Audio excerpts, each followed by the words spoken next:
Hello viewers, যারা class 9 এ পড়ছো, আজকে তাদেরকে আমি ভৌতবিজ্ঞান সেকেন্ড চ্যাপ্টার অর্থাৎ বল ও গতি যে তোমাদের চ্যাপ্টারটা রয়েছে সেখানে সাজেশন প্রশ্নগুলো বলে দেবো। তাই তোমরা কিন্তু প্রথম ভিডিও শেষ পর্যন্ত দেখবে এবং যে সমস্ত প্রশ্নগুলো আমি বলবো সেগুলো প্রত্যেকটা প্রশ্ন খাতায় নোট করে রাখবে। ঠিক আছে? তো চলো শুরু করছি। এর আগে আমি 1 নম্বর অধ্যায় দিয়ে দিয়েছি, যে যারা এখনো দেখোনি তারা কিন্তু অবশ্যই আমার চ্যানেলে এসে ক্লাস 9 প্লেলিস্ট ফলো করবে, সেখানে পেয়ে যাবে। ঠিক আছে? দেখে নিও কিন্তু, যারা দেখোনি অবশ্য। আর এখন আমি 2 নম্বর চ্যাপ্টার দিচ্ছি, বল ও গতি। প্রথম প্রশ্ন, একটি মিশ্র গতির উদাহরণ কি? উত্তর দেখে নাও, চলন্ত সাইকেলের চাকার গতি। দ্বিতীয় প্রশ্ন, একটি ঘূর্ণন গতির উদাহরণ দাও। উত্তর দেখে নাও, ঘূর্ণায়মান পাখার গতি। তারপরে প্রশ্ন, তোমার ছোড়া একটি বল 20 ফুট উপরে উঠে আবার তোমার হাতে এসে পড়লো, এক্ষেত্রে বলটির মোট সরণ কত? উত্তর দেখে নাও, এক্ষেত্রে বলটির মোট সরণ 0। তারপরে প্রশ্ন, পৃথিবীর সাপেক্ষে হিমালয় পর্বত স্থির না গতিশীল? উত্তর দেখে নাও, পৃথিবীর সাপেক্ষে হিমালয় পর্বত স্থির। ঘড়ির পেন্ডুলামের গতি কি ধরনের? সরল দোল গতি। বৃত্তীয় গতি ও ঘূর্ণন গতির সাদৃশ্য কি? উত্তর দেখে নাও, উভয় গতি পর্যায়বৃত্ত গতি। উভয় ক্ষেত্রেই গতির অভিমুখ প্রতি মুহূর্তে পরিবর্তনশীল। মহাবিশ্বের সকল বস্তুই কিন্তু গতিশীল। ঠিক আছে? তারপরে প্রশ্ন, সূর্যের চারিদিকে পৃথিবীর প্রদক্ষিণ হলো ড্যাশ গতি। উত্তর বৃত্তীয় গতি। পৃথিবীর নিজের অক্ষের সাপেক্ষে গতি হলো ঘূর্ণন গতি। প্রত্যেকটার উত্তর ডান দিকে দেওয়া রয়েছে এবং হাইলাইট করা প্রশ্নগুলো ভালো করে করবে। কোনো বস্তুর স্থিতি বা গতি সর্বদাই আপেক্ষিক। ঘূর্ণন গতিতে ড্যাশ অপরিবর্তিত থাকে। কি থাকে? ঘূর্ণাক্ষ। ঠিক আছে? তারপরে প্রশ্ন, ঘূর্ণতল ও ঘূর্ণাক্ষের মধ্যবর্তী কোণ কত? উত্তর 90 ডিগ্রি। ড্যাশ গতি হলো একমাত্রিক গতি। উত্তর চলন। ঠিক আছে? আর ড্যাশ হলো দ্বিমাত্রিক গতি। উত্তর হচ্ছে বৃত্তীয় গতি। বৃত্তীয় গতি কিন্তু দ্বিমাত্রিক চলন। এ কটা করবে, যে কটা আমি হাইলাইট করেছি সে কটা ভালো করে করবে। এসআই পদ্ধতিতে বেগের একক কি? উত্তর দেখে নাও, এসআই পদ্ধতিতে বেগের একক হচ্ছে ms⁻⁻1।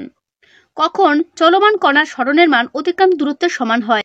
উত্তর দেখে নাও, বস্তু কণা সরলরৈখিক পথে অর্থাৎ একটি নির্দিষ্ট অভিমুখে গতিশীল হলে সরণের মান অতিক্রান্ত দূরত্বের সমান হয়। ঠিক আছে? ত্বরণের মাত্রিক সংকেত লেখো ও মন্দনের মাত্রিক সংকেত লেখো। উত্তর দেখে নাও, ত্বরণের মাত্রিক সংকেত mLT⁻²। m0 না বললেও চলবে। ঠিক আছে? এই ত্বরণের মাত্রিক সংকেত এবং মন্দনের মাত্রিক সংকেত একই, এটা করবে। বেগের মাত্রিক সংকেত কি? বেগের মাত্রিক সংকেত LT⁻⁻1 করবে। তারপরে প্রশ্ন, সমবেগে গতিশীল কণার গতিপথ কিরূপ? উত্তর দেখে নাও, সমবেগে গতিশীল কণার গতিপথ হচ্ছে সরল রৈখিক। সমবেগে গতিশীল কোনো কণার ত্বরণ কত? উত্তর দেখে নাও, সমবেগে গতিশীল কোনো কণার ত্বরণ 0। এসআই পদ্ধতিতে ভরবেগের একক কি? উত্তর দেখে নাও, kg/m²। এবার বড় প্রশ্ন দেখে নাও, দ্বিতীয় বেগের মধ্যে পার্থক্য করবে। যেগুলো আমি বলছি অধ্যায় থেকে সবকটা প্রশ্নই কিন্তু গুরুত্বপূর্ণ, তোমাদের পরীক্ষাতে কিন্তু আসতে চলেছে, তাই একটা প্রশ্ন কিন্তু বাদ দিও না। ঠিক আছে? যেগুলো আমি বলছি এগুলো মন দিয়ে করে যেও। সরণ কাকে বলে? সরণ আর অতিক্রান্ত দূরত্বের মধ্যে পার্থক্য করবে। আমি উত্তর সময় তোমাদের দেখিয়ে দিচ্ছি, ভালো করে করবে। গড় দ্রুতি কাকে বলে? গড় দ্রুতি কাকে বলে? গড় বেগ কাকে বলে? সমদ্রুতি সম্পন্ন কোনো বস্তু সমবেগ সম্পন্ন নাও হতে পারে। উদাহরণ সহ ব্যাখ্যা করো। করবে। ত্বরণ কাকে বলে? সিজিএস ও এসআই পদ্ধতিতে ত্বরণের একক লেখো। তোমাদের প্রথম পরীক্ষাটা 40 নম্বর মধ্যে হবে, সুতরাং বুঝতেই পারছো 2 নম্বর প্রশ্ন বেশি করে করতে হবে। ঠিক আছে? তাহলে আমি যেগুলো দিচ্ছি সেগুলো ভালো করে করবে কিন্তু। সমত্বরণ কাকে বলে? অসমত্বরণ কাকে বলে? করবে। মন্দনকে কি ঋণাত্মক ত্বরণ বলা যায়? বা মন্দনকে ঋণাত্মক ত্বরণ কেন বলে?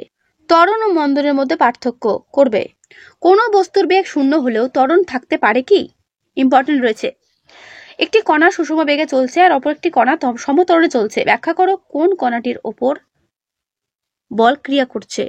এখান থেকে আবার অঙ্কও আসে। এক ব্যক্তি পূর্ব দিকে বরাবর 8 মিটার যাবার পর দক্ষিণ দিকে 6 মিটার গেল, ব্যক্তির সরণের মান নির্ণয় করো। করবে। ছোট ছোট অঙ্ক তোমাদের এই চ্যাপ্টার থেকে দিতে পারে, তাই যে সমস্ত অঙ্কগুলো আমি দিচ্ছি এগুলো ভালো করে করো। ঠিক আছে?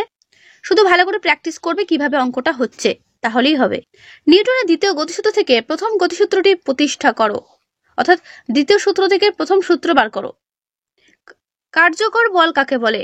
করবে। তারপর প্রতিমিত বল কাকে বলে? নিউটনের প্রথম গতিসূত্রটি বিবৃত করো। নিউটনের প্রথম গতিসূত্র থেকে আমরা কি কি বিষয় জানতে পারি? Very very important. জাড্য কাকে বলে? জাড্য কয় প্রকার ও কি কি? স্থিতিজাড্য গতিজাড্য বলতে কি বোঝো? চলন্ত বাস হঠাৎ থামলে বাসের যাত্রী সামনের দিকে ঝুঁকে পড়ে কেন? Very very important. মনে করে এসেই গেছে। ঠিক আছে? আবার চলন্ত গাড়ি থেকে নিচে নামার সময় সর্বদাই পেছনের দিকে হেলে নামতে হয় কেন? এটাও করবে।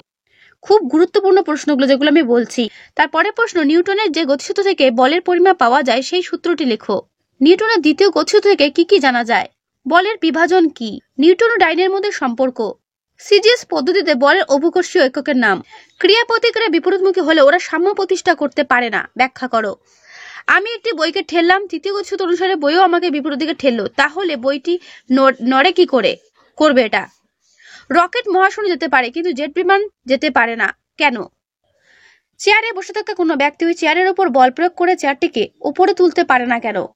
পরিবর্তনশীল ভরের ক্ষেত্রে নিউটন দ্বিতীয় গতিসূত্রটি বিবৃত করো, করবে। অথবা বল ও ভরবেগের মধ্যে সম্পর্ক কি? রকেটের কার্যনীতিটি বুঝিয়ে লেখো। বলের ঘাত ও ঘাত বলের 4টি পার্থক্য, করবে। রৈখিক ভরবেগ কাকে বলে? বন্দুক থেকে গুলি ছুড়লে বন্দুক পেছনের দিকে ধাক্কা খায়, কেন? Very very important. রৈখিক ভরবেগ সংরক্ষণ সূত্রটি বিবৃত করো। উচ্চ বেগে প্রচুর পরিমাণ জল নির্গমনকারী হোস পাইপকে কোনো দমকল কর্মীর পক্ষে হাতে ধরে রাখা কঠিন, কেন? কোনো একটি বস্তুর ওপর প্রযুক্ত বল না হলে এর ভরবেগ থাকবে কি? তারপরে প্রশ্নটি, খালি ট্র্যাক এবং একটি মাল বোঝাই ট্র্যাক একই বেগে গতিশীল থাকলে কোনটিকে থামাতে বেশি বল প্রয়োগ করতে হবে এবং কেন হবে? ঠিক আছে, করবে। রোলার ঠেলা অপেক্ষা টানা অপেক্ষাকৃত সহজ, কেন? করবে। ঠিক আছে, তো তোমাদের সেকেন্ড চ্যাপ্টার বলের গতি থেকে এই হলো সাজেশন প্রশ্ন। এগুলো ভালো করে করো, পরীক্ষাতে এর মধ্যে কমন পেয়ে যাবে। ঠিক আছে, তো তোমাদের প্রশ্ন উত্তর কেমন লাগলো অবশ্যই আমায় কমেন্টে জানিও। ভালো লাগলে লাইক করো, বন্ধুদের কাছে অবশ্যই শেয়ার করে দিও। তো আজকে এখানেই, দেখা হবে নেক্সট ভিডিওতে। ভালো থেকো সবাই।